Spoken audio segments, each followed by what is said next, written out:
السلام علیکم ورحمۃ اللہ وبرکاتہ۔ دوستو، گزشتہ چند ویڈیو سے ہم آپ کے سامنے مسائل زکوٰۃ کے متعلق بنیادی مسائل آپ کے سامنے ہم رکھ رہے ہیں۔ جیسا کہ گزشتہ ویڈیو کے اندر ہم نے یہ بات بتلانے کی کوشش کی تھی کہ زکوٰۃ کی تعریف کیا ہے، اور اسی طریقے سے زکوٰۃ کے فوائد بھی بتلائے گئے تھے، اور ساتھ میں زکوٰۃ کی لغوی و اصطلاحی تعریف ہم نے کی۔ پھر اس کے بعد سال گزرنے سے مراد کو ہم نے اس کے اندر واضح کیا تھا کہ سال گزرنا کسے کہیں گے۔ اب اس ویڈیو کے اندر اس مسئلے کو ذکر کریں گے کہ آخر گزشتہ ویڈیو میں جیسا کہ ہم نے کہا کہ صاحب نصاب ہو تو اس پر جو ہے زکوٰۃ فرض ہوتی ہے، تو اب صاحب نصاب کسے کہتے ہیں، شرعی اعتبار سے صاحب نصاب کسے کہتے ہیں، اس کو ہم جاننے کی کوشش کریں گے۔ پھر اس کے بعد اسی ویڈیو کے اندر ہم مال تجارت کے متعلق جانیں گے کہ مال تجارت کسے کہا جاتا ہے۔ سب سے پہلے ہم صاحب نصاب کو تفصیلی طور پر جاننے کی کوشش کرتے ہیں کہ یہ جو زکوٰۃ جو ہے، زکوٰۃ بنیادی طور پر 4 قسموں کی چیزوں میں واجب ہوتی ہے۔ 4 قسم کی جو چیزیں ہوتی ہیں اس میں واجب ہوتی ہے۔ نمبر 1 سونا ہے، نمبر 2 چاندی ہے، نمبر 3 نقدی مال یعنی کیش اماؤنٹ، کیش اور مال تجارت۔ ان 4 چیزوں پر جو ہے بنیادی طور پر زکوٰۃ کا وجوب ہوتا ہے۔ اب اس کو تفصیل سے جاننے کی ہم کوشش کرتے ہیں کہ اگر نمبر 1 اگر کسی شخص کی ملکیت میں 7.5 تولے سونا موجود ہو، خواہ جس شکل میں ہو، مثلا زیورات کے شکل میں ہو یا آرائشی سامان کے شکل میں ہو یا سکے وغیرہ کے شکل میں ہو، جس شکل میں بھی سونا موجود ہو تو اس شخص پر جو ہے زکوٰۃ واجب ہو جائے گی اگر 7.5 تولہ سونا کے بقدر ہو۔ اس کے بعد نمبر 2 جو ہے کہ اگر کسی کی ملکیت میں 52.5 تولہ چاندی ہو تو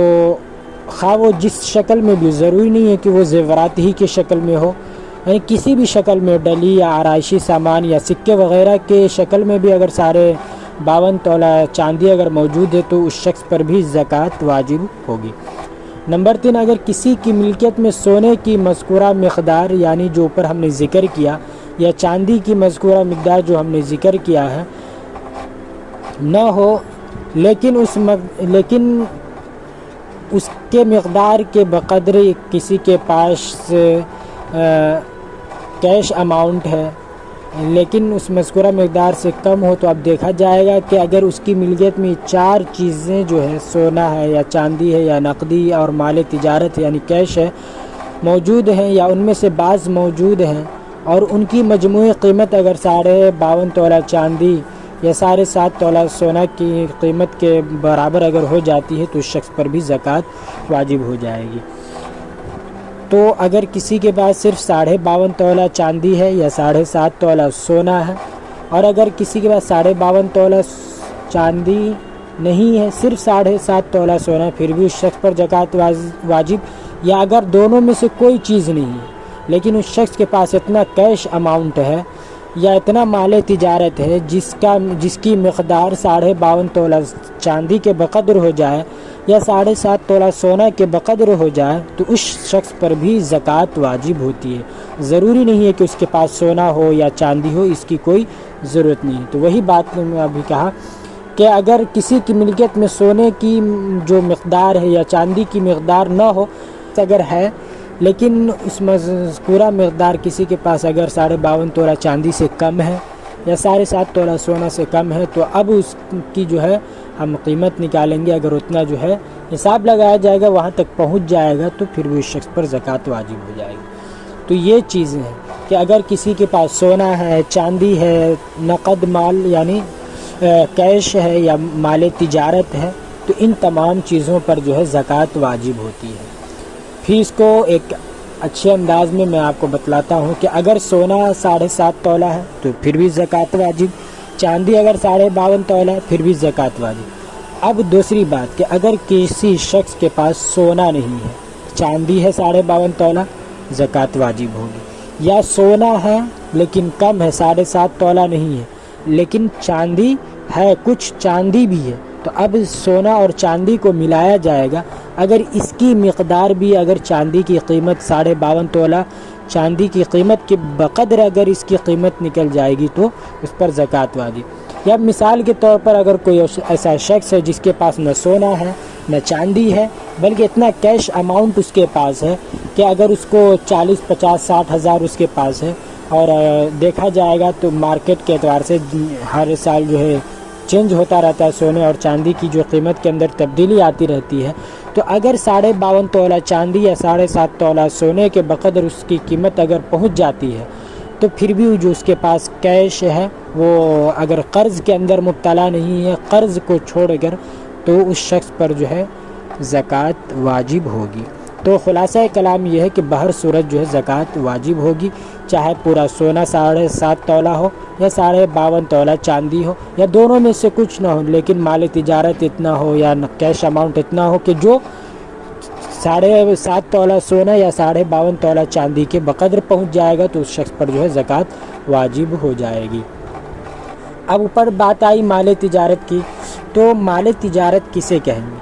تو مال تجارت یعنی وہ مال جو تجارت کی نیت سے ہم نے خریدا اس کو مال تجارت کہا جائے گا. اگر کسی چیز کو خریدتے وقت ہم نے یہ نیت کی تھی کہ اسے بعد میں فروخت کریں گے اور وہ نیت ابھی تک باقی ہو تو اس کو مال تجارت کہا جائے گا اور اس پر جو ہے زکوٰۃ واجب ہوگی. لیکن اگر کوئی چیز ہے جس کو ہم نے خریدا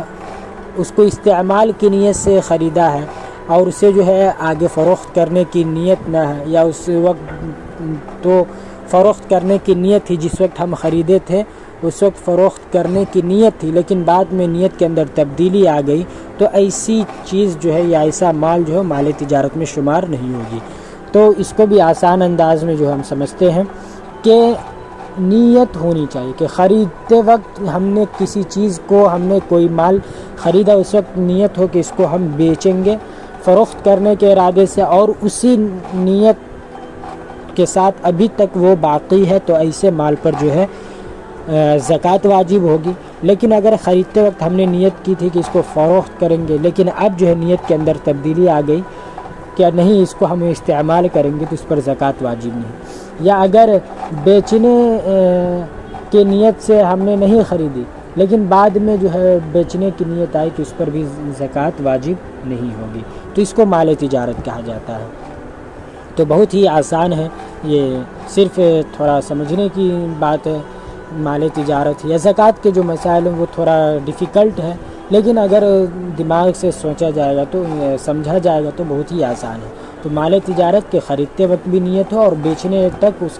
کو بیچنے کی نیت ہو تجارت کے غرض سے اس کو خریدا ہی گیا. لیکن اگر کسی نے خریدا لیکن تجارت کی نیت نہیں بعد میں تجارت کی نیت ہوتی ہے تو اس پر جو ہے زکوٰۃ واجب نہیں. یا اگر تجارت کی نیت سے فروخت کرنے کی نیت سے خریدا لیکن بعد میں ارادہ تبدیل ہو گیا تو اس پر بھی زکوٰۃ واجب نہیں. تو یہ تمام مسائل ہیں. اللہ تعالیٰ سے دعا ہے کہ اللہ تعالیٰ سمجھنے کی توفیق عطا فرمائے. یہ زکوٰۃ کے مسائل تھے. صاحب نصاب کون ہے, زکوٰۃ کے اندر صاحب نصاب کون ہوتا ہے, یا مال تجارت سے کیا مراد ہے, اس کو ہم نے تفصیلی طور پر بتلانے کی کوشش کی. امید ہے کہ آپ کو بھی بات سمجھ میں آئی ہوگی. پھر ملتے ہیں ایک نئے مسائل کے ساتھ. تب تک کے لیے آپ اپنا خوب خیال رکھیے. اللہ حافظ.